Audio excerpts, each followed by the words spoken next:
Thank you all a great deal for your presence this evening. Some of you have been with us all day.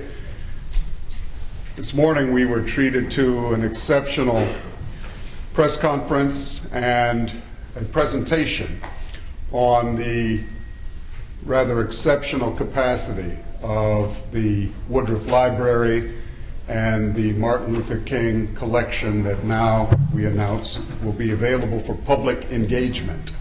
We're very excited, and Madeline, I see you there. Thank you for the good work done in presenting that today. I also want to thank the many friends and guests who have come from out of town, far and wide, as well as our many local trustees, alumni, faculty, staff, friends, colleagues from Atlanta University, center institutions, students especially. We know that this is a busy week and time for you. We welcome you all, and my wife and First Lady of Morehouse College, Dr. Cheryl Franklin.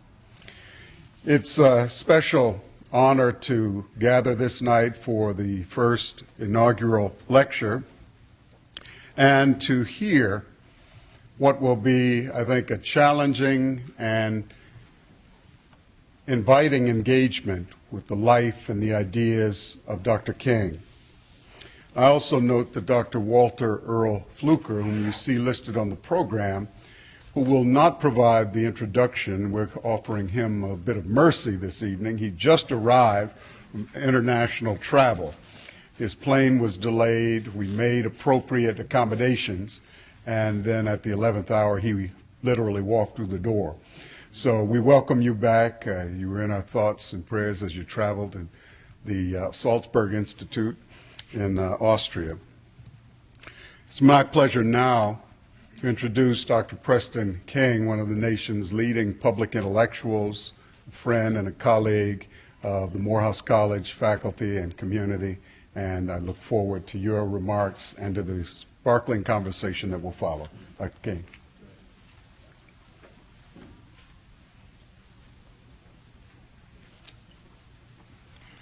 Thank you very much, Dr. Franklin. We're delighted that Dr. Fluker got here, and that trumps the disappointment at his not doing what I'm now doing. I'm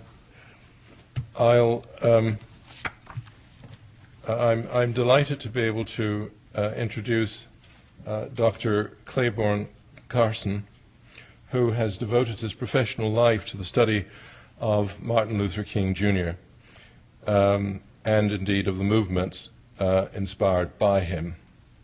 Since receiving his doctorate from UCLA in 1975, Dr. Carson has taught at Stanford, where he's now a professor of history and founding director of the Martin Luther King, Jr. Research and Education Institute. He's also been a visiting professor at American University, the University of California, Berkeley, and Emory University, as well as a fellow at the Center for the Advanced Study in the Behavioral Sciences at Stanford. During his undergraduate years at UCLA, Dr. Carson participated in civil rights and anti-war protests, and many of his subsequent writings reflect his experiences by stressing the importance of grassroots political activity within the African American freedom struggle. His first book, In Struggle, SNCC and the Black Awakening of the 1960s, remains the definitive history of the Student Nonviolent Coordinating Committee. Published in 1981, In Struggle won the Organization of American Historians Frederick Jackson Turner Award. Dr. Carson's other publications include Malcolm X, the FBI File. He is co-author of African American Lives, The Struggle for Freedom, which is a comprehensive survey of African American history. Dr. Carson served as senior advisor for a 14-part, award-winning public television series on the civil rights movement, which I'm sure most of you, if not all of you, will recall, entitled Eyes on the Prize, and he co-edited the Eyes on the Prize Civil Rights Reader.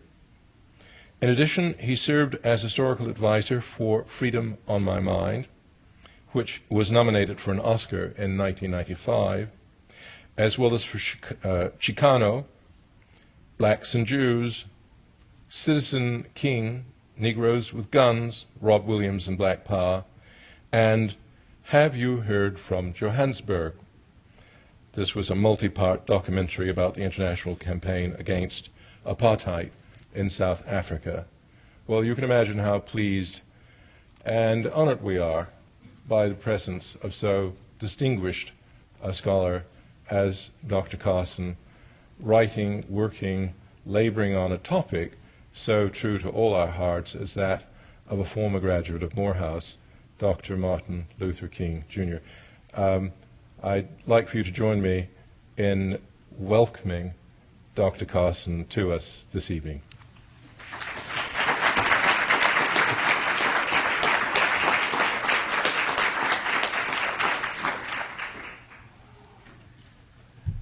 Good evening to all of you. It's a pleasure. How many of you have been, you mentioned all of the events today. How many of you have been at all the events? A few. So I think you've seen more than enough of me today. So, but in any case, I would like to really say a few words to talk about the particular historical moment we are at today. And I'd like to start by recalling a time back in August, and some of you remember that day, August 28th, watching Barack Obama deliver his acceptance speech at the National Democratic Convention. And for me, I couldn't help recalling that on that day, exactly 45 years earlier, I saw Martin Luther King deliver his I Have a Dream speech at the Lincoln Memorial.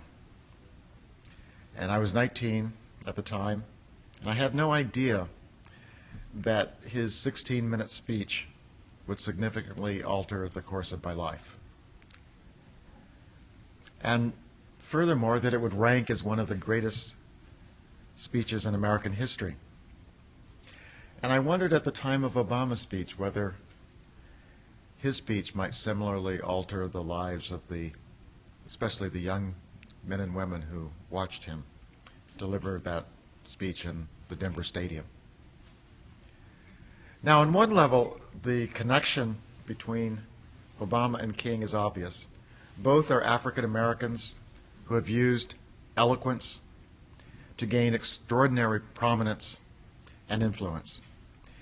And equally obvious are the differences between Obama, the inspiring politician, and King, the activist preacher. But I think it's significant that Obama, in his autobiography, acknowledged that King and his oratory were sources of inspiration for him. In his autobiography, for example, he recalled that his mother exposed him to the speeches of Dr. King. And later, as a senator, he would sometimes visit the Lincoln Memorial and, quote, look out over the reflecting pool, imagining the crowd stilled by Dr. King's mighty cadence. Now, I have no doubt that Obama's rise to national and international prominence was in important ways related to King and his extraordinary oratorical skills. This connection is much more than simply using King quotes.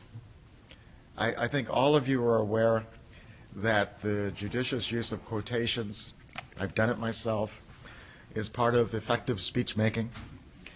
And many politicians in particular have borrowed King's words. For example, his vision of a time when people would be judged not by the color of their skin, but by the content of their character. I've even been called by the White House to verify a King quote to be used by Presidents Clinton and Bush. And I suspect that many white leaders preparing to speak before black audiences find themselves searching for an apt King quote. Obama's oratory, though, seemed to have a deeper connection to King's underlying rhetorical strategies instead of just his words. And that's what I'd like to talk about. Now, in his acceptance speech, and we're talking about recent history, so even the younger people, that's just August. So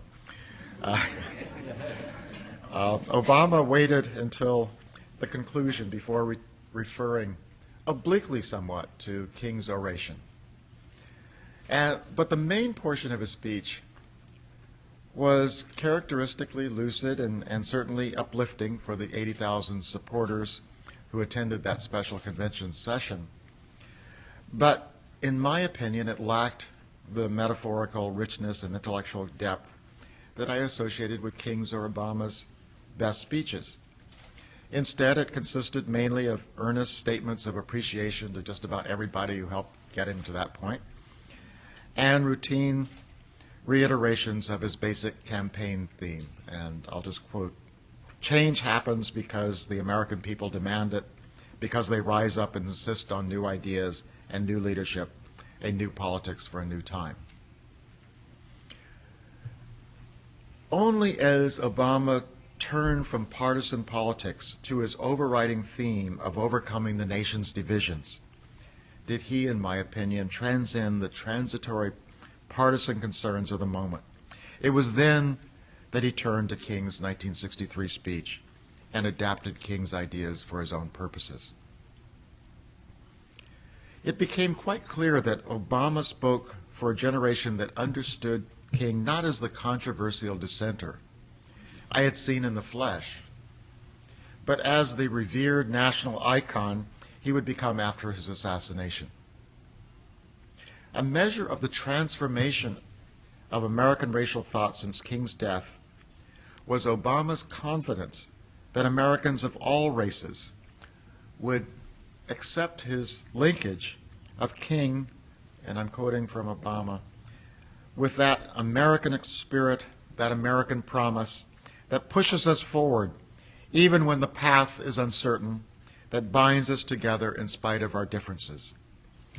Obama then mentioned those of us who had gathered at the Lincoln Memorial to hear, quote, a young preacher from Georgia speak of his dream. And then Obama observed, we could have heard words of anger and discord. We could have been told to succumb to fear and frustration of so many dreams deferred. Instead, he asserted, people of every creed and color, from every walk of life, heard that in America, our destiny is inextricably linked, that together our dreams can become one. Now, at this stage, it's difficult to determine whether or not any of Obama's speeches will be as well regarded as King's dream speech. That's a pretty high standard. It stood the test of time. But I must admit, when I first heard King's speech, I saw it as an appropriately stirring conclusion to a very, very long day of uplifting speeches. At that point, I could have hardly predicted that King's words would inspire future generations and future presidential candidates. Indeed, at the time of the March on Washington, I was ambivalent about King's charismatic leadership style, due to my conversations with people like Stokely Carmichael and Bob Moses and other organizers of the Student Nonviolent Coordinating Committee, who were sharply critical of King's leadership. I came to share their view that tactical and ideological innovation in the black freedom struggle more often came from the bottom up, through grassroots activism, than top-down from national civil rights leaders, such as King. That great oratory could affect the course of history seemed a kind of romantic idealism to me that understated the importance of impersonal social forces and sustained mass movements. Then, during the era of Black Power and the Black Arts Movement, I suspected that King was naive in dreaming of a time when all Americans could join hands and sing "Free at Last, Free at Last." Even after King's widow, Mrs. Coretta Scott King, asked me to become editor of her late husband's papers, and I had written articles about the march and even edited and published King's account, I remained committed to bottom-up history. And I insisted during the late 1980s, for example, if King had never lived, the black struggle would have followed a course of development similar to the one it did. I continue to be dismayed by the tendency of King's admirers and the mass media to overemphasize the dream oration at the expense of other more provocative King speeches, such as his Nobel Prize lecture in 1964, or his anti-war speech at New York's Riverside Church in 1967. King was more than a soundbite from the I Have a Dream speech. The increasing popularity of that speech, like the increasing acceptance of the King holiday, seemed to reflect a widespread desire to replace the radical King, who died fighting to end poverty and militarism, with the unthreatening image of a reformer who symbolized the nation's success in nonviolently overcoming the Jim Crow system. I feared that King's I Have a Dream speech would become part of a national redemption myth that reassured white Americans of their essential moral rectitude and ultimate salvation. So it's taken a long time before I've gradually come to appreciate King's faith in the power of America's democratic egalitarian ideals to alter the continuing reality of racial oppression. The 45 years between King's speech and Obama's speech, between King's dream and Obama's dream, had been a period that in itself has increased my awareness of the importance of a continuing oratorical dialogue about the American dream of a diverse nation unified by its own traditional ideals. Obama's emergence as a serious candidate and his election to the presidency were, of course, crucial events in this transformation that affirmed the importance of this oratorical tradition from which these two leaders borrowed and to which they both contributed. As I examined speeches that account for Obama's political success and oratorical reputation, it became increasingly clear that Obama's links to King extended far beyond the King quotes that often embellished his speeches. Instead, both King and Obama displayed a remarkable appreciation of this American tradition of oratory and political thought that extended back to the founding of the nation. Now, there's another oratorical tradition which we are all familiar with also, and that's the black nationalist oratorical tradition, which, by the way, got Obama into trouble because that's what Jeremiah Wright represents. Malcolm X and the Black Power firebrands of the 1960s represented this alternative black nationalist tradition. But I think King and Obama exemplified a more optimistic tradition that recognized that the destiny of black Americans was inextricably entwined with that of other Americans. Most importantly, I think the oratory of both leaders revealed a sense of historical context. In particular, they both illuminate the central theme of American history. That is, this long struggle to transcend diversity and inequality to achieve American ideals of democracy and national unity. Both leaders appreciate the crucial importance in American politics of the nation's founding documents, the Declaration of Independence, the Constitution, from which all of us draw, for guidance in what Obama would call this drive for a more perfect union, taken from the Constitution, the preamble. Both draw insights from the example and oratory of Abraham Lincoln, the president who most cogently expressed the nation's struggle to unify itself on the basis of its traditional ideals. Now, most of us who listened to King in 1963 did not fully understand the extent to which that speech was not, he was not talking to those of us in the audience. He was talking past us to the founders of the nation, what he called the architects of the republic.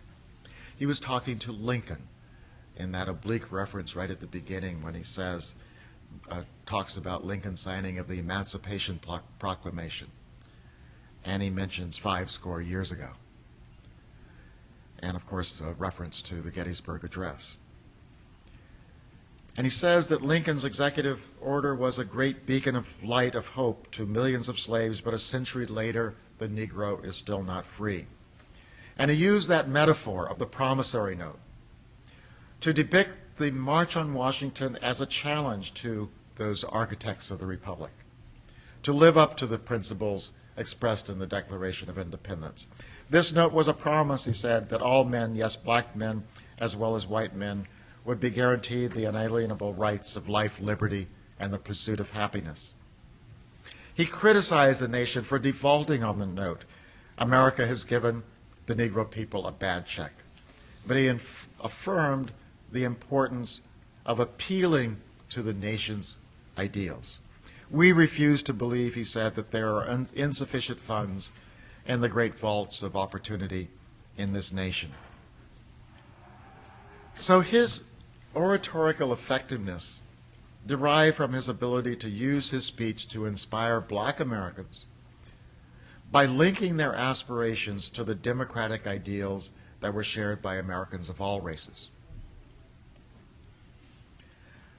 Now, since in my study of King, I've become more and more aware of the extent to which he was able to refine that message that was delivered at the March over years of practice, years of evolution of the idea. And this accounts for its enormous power once I understand the way in which, from the 1950s on, he's essentially preparing for that one great speech. For example, he adopted his conclusion from speeches he had heard by Chicago minister Archibald Carey. Some of you might be aware that Archibald Carey spoke at the 1952 Republican Convention. And Carey roused that convention by adapting the patriotic song, My Country 'Tis of Thee, when he reached his climax. And he said, "From every mountainside let freedom ring, not only from the Green Mountains and White Mountains of Vermont and New Hampshire, not only from the Catskills of New York, not only from the Ozarks of Arkansas, but from Stone Mountain in Georgia, from the Great Smokies of Tennessee, and the Blue Ridge Mountains of Virginia." Sounds familiar, right? King does it better. But King, after he heard this, he began using it in his own speeches in 1957. And this is something that often happens when people adopt things from other. King says, "As I heard a great orator say some time ago," he remarked, "freedom must ring from every mountainside." Continually improving on Carey's use of the mountain metaphor, King was ready at the 1963 March to supplement his dream by drawing upon this key element of the shared heritage of the nation. From every mountainside let freedom ring, and when this happens, we will be able to speed up that day when all of God's children will be able to join hands and sing in the words of the old Negro spiritual, "Free at last, free at last. Thank God Almighty, we are free at last." So what you see over time is that King is using the basic tool of oratory is that the more you do it, the better you get at it. Now, King's call for racial reconciliation became an effective message after his death in American electoral politics, and that was, first of all, evident to a subsequent generation of pragmatic black politicians who believed that racism and hypocrisy were there, but they were obstacles to be overcome, unlike the more pessimistic black nationalist tradition. Andrew Young, John Lewis, Jesse Jackson were among the former colleagues of King who launched successful political careers by adapting King's idealism to appeal to white as well as black voters during a conservative political era. Although Obama took pains during his campaign to distance himself from Jackson, and to a lesser extent from other nationally prominent black politicians, it was Jackson's 1984 and 1988 presidential campaigns that demonstrated the potential of a strategy based on two things: increasing black turnout combined with effective appeals to a substantial minority of white voters. I was there at the 1984 Democratic Convention when Jesse Jackson delivered his stunning evocation of the American rainbow.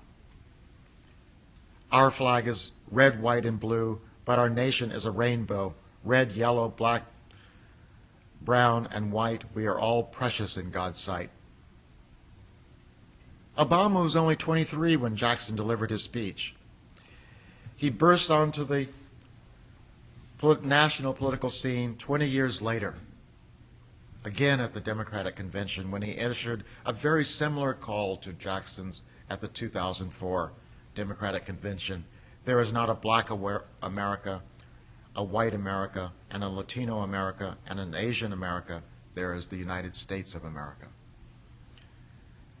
Jackson's speech, intended to allay white concerns about his links to the anti-Semitic views of Louis Farrakhan, may also have influenced Obama's race speech, delivered in Philadelphia in 2008 to diffuse controversy over the inflammatory sermons of Reverend Wright. Although Obama's speech in Philadelphia elicited far less immediate enthusiasm than the one in Denver, the former one, I think, may well be remembered as the most original and provocative speech of his pre-presidential years. It was as decisive in Obama's career as Lincoln's Cooper Union speech, which turned around his own career, and it strengthened Obama's public image as a candidate who understood America's racial divisions, but also seemed capable of bridging them. Speaking at Philadelphia's Constitution Center, he grounded his address in the ideals of the Constitution, which he said had as its very core the ideal of equal citizenship under the law, a Constitution that promised its people liberty and justice, and a union that could be and should be perfected over time. Now, Obama's indebtedness to King became far more evident to me last year, about this time, here in Atlanta, when I heard him preach the King holiday sermon at Ebenezer Baptist Church, where King had once served as co-pastor with his father. Speaking to a predominantly black audience, Obama provided many reminders of King's ability to fuse religious inspiration with political insight, while simultaneously distinguishing himself from King's generation of black leaders who heroically mobilized black Americans to overcome the Jim Crow system, but could not realistically aspire to become president. Representing a new style of visionary leadership, Obama did not seek to mobilize mass black protest or to achieve racial unity. Instead, he adapted the biblical story of Joshua's conquest of Jericho to his plea for transracial unity, which he said was, quote, the great need of this hour, not because it sounds pleasant or because it makes us feel good, but because it's the only way we can overcome the essential deficit that exists in this country. He urged black Americans, as well as other groups, to see past our differences, adding, if we are honest with ourselves, we must admit that none of our hands are entirely clean. If we are honest with ourselves, we'll acknowledge that our own community has not always been true to King's vision of a beloved community. We have scorned our gay brothers and sisters instead of embracing them. The scourge of anti-Semitism has at times revealed itself in our community. For too long, some of us have seen immigrants as competitors for jobs instead of companions in the fight for opportunity. Now, Obama's sermon at Ebenezer, I think, is the one speech that convinced me that he was going to be president. It became clear that he had this extraordinary potential for national leadership. It also made clear that Obama's roots were not in the black church, but in a racial integrated society that King had struggled to bring into existence. His message was tailored to the religious setting, but his preaching style displayed little of King's Southern cadence and metaphorical richness. Instead, his vaguely Midwestern plain-spokenness reflected the influence of his white mother and grandparents. More important than these differences in speaking style, however, I came to appreciate a fundamental similarity in their historical roles. King, the most influential black leader of his generation, aspired to become a transracial leader. Obama became the most influential black leader of his generation as a result of his remarkable success as a transracial political leader. Like most Americans, Obama prefers the optimistic King, culminating in the passage of the landmark Civil Rights Act of 1964, the Voting Rights Act of 1965, instead of the more pessimistic King who called for a radical transformation of values when he was unable to end poverty and the war in Vietnam.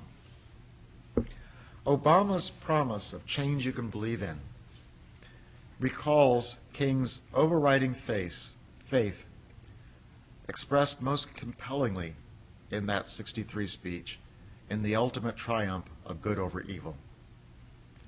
When he says, with this faith, we will be able to hew out of the mountain of despair a stone of hope.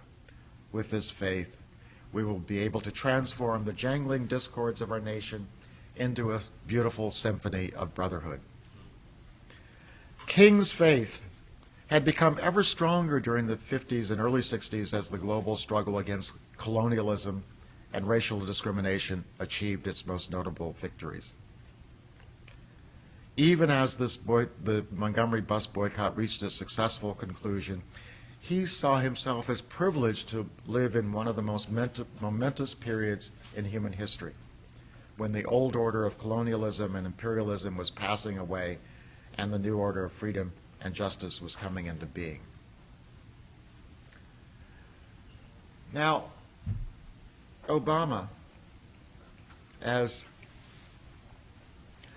you know, faced criticism early in his campaign when Hillary Clinton went after his strong point and said that he was merely a gifted speaker, as if merely would describe that, but unqualified to be president. And I found myself, and maybe some of you shared this view, I found myself wishing sometimes that he would tone down his eloquence and become more grounded in specific policy recommendations, that he was too much in the air. But over the course of the campaign, Obama's extraordinary ability to inspire supporters forced me to re-examine my views about the importance of oratory in the context of both presidential candidates and the African American freedom struggle. So my conclusion is that great speeches are not simply displays of rhetorical skill. There's a section of this that I could talk about, speeches that display rhetorical skill that you don't remember the next day. They often happen on Sunday.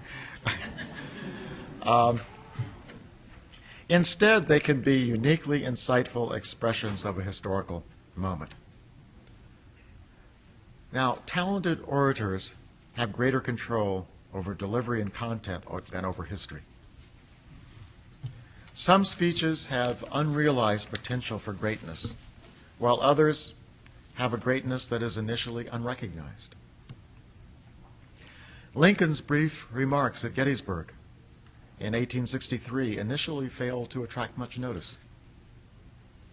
Yet his cogent insights about the meaning of the Civil War set the standard for subsequent American political oratory. John Kennedy's inaugural address was immediately recognized for its brilliance, only to receive a more mixed response. From historians who have debated Kennedy's enduring significance. The historical verdict on Ronald Reagan's first inaugural has undoubtedly been negatively affected by the dismal performance of the most recent Republican conservative to follow him to the White House. But King's speech, I think, has gained stature because it has come to symbolize a historic social movement that overcame an entrenched legalized system of discrimination and segregation.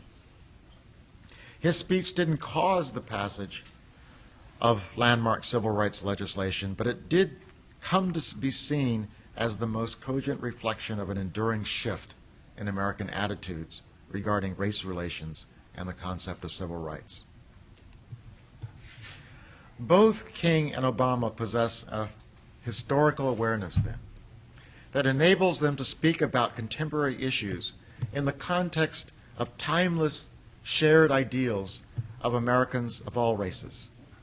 Time will tell whether Obama will deliver a speech, maybe next week, that achieves the significance of King's most famous address, which was this unique convergence of extraordinary oratory and the culmination of a historic social movement. But the similarities in the oratory of the two men suggest that they share an extraordinary capacity for transforming historical insights into prophetic leadership. Although King's formative experiences were quite different from Obama's, they both acquired the ability to express the latent idealism and resilient optimism of millions of Americans. Obama benefits from the fact that he can draw inspiration from King as he confronts this fundamental issue of creating unity from diversity, an issue that has always perplexed Americans. King expressed the aspirations of a movement that overcame the Jim Crow system. Obama seeks to overcome the debilitating divisions that still stand in the way of imagining and achieving a shared racial destiny. King's great achievement was to link African American aspirations to traditional American, to democratic ideals of the American Republic, and thereby give added power to our movement to overcome oppression. King's promissory note then offered this profound challenge to Thomas Jefferson, the slaveholder who wrote the world's most famous statement on the ideal of equality. It's interesting that when the new King Memorial is constructed in Washington's tidal basin, there will be in that memorial a stone of hope that will be facing the Jefferson Memorial. Two national icons locked in this perpetual confrontation over the issue of whether equality and democratic rights can ever become universal. Obama, for his part, also grounds his oratory in traditional democratic ideals, but his basic theme is unity rather than equal rights. And Lincoln, rather than Jefferson, serves as his dominant point of reference. He launched his campaign, as you know, in Springfield, Illinois, where Lincoln spent much of his adulthood. Lincoln's struggle to preserve the Union serves as a model for his effort to overcome the excessive partisanship that has prevented the nation from addressing its most pressing problems during the decades since the 60s. While King's most famous speech was inspired by the cogent second sentence of the Declaration of Independence, Obama was, of course, inspired by the preamble in order to form a more perfect union. If King were alive, he would celebrate his 80th birthday next week. This week, Thursday. Less than a week before Obama's inauguration as president. He would doubtless be asked whether Obama's political success signaled the realization of his dream. Having witnessed King's most visionary speech, I have no doubt that he would see Obama as the embodiment of his dream that his own children would be judged by the content of their character. But King, as you know, delivered many other speeches after 1963 that expressed aspirations that extended beyond civil rights. If he were still alive, he might remind his 47-year-old admirer that many of the dreams for which he was struggling as a still young leader remained unfulfilled. The King who delivered the great speech in Washington would also condemn the United States as the greatest purveyor of violence in the world today. And he would also advocate a radical revolution of values that would transform this nation from a thing-oriented society to a person-oriented society. King might remind Obama that such a revolution of values would lead American leaders, quote, to look uneasily on the glaring contrast of poverty and wealth, to question the Western arrogance of feeling that it is everything to teach others and nothing to learn from them, and to lay hands on the world order and say of war, this way of settling differences is not just. But King would also acknowledge the limitations of his prophetic vision, shaped during this special historical moment when he was in a freedom movement and a profound dialogue with the visionaries who came before him and those who would come after him. Having learned much from King throughout my adult life, I hope that Obama will listen to King in his more pessimistic moments as well as his more optimistic ones. I also hope that the new president will listen critically to Jefferson and Lincoln. But most of all, I'm pleased that Obama will become a major participant in an enduring dialogue about the meaning and possible outcomes of the American democratic experiment. Thank you.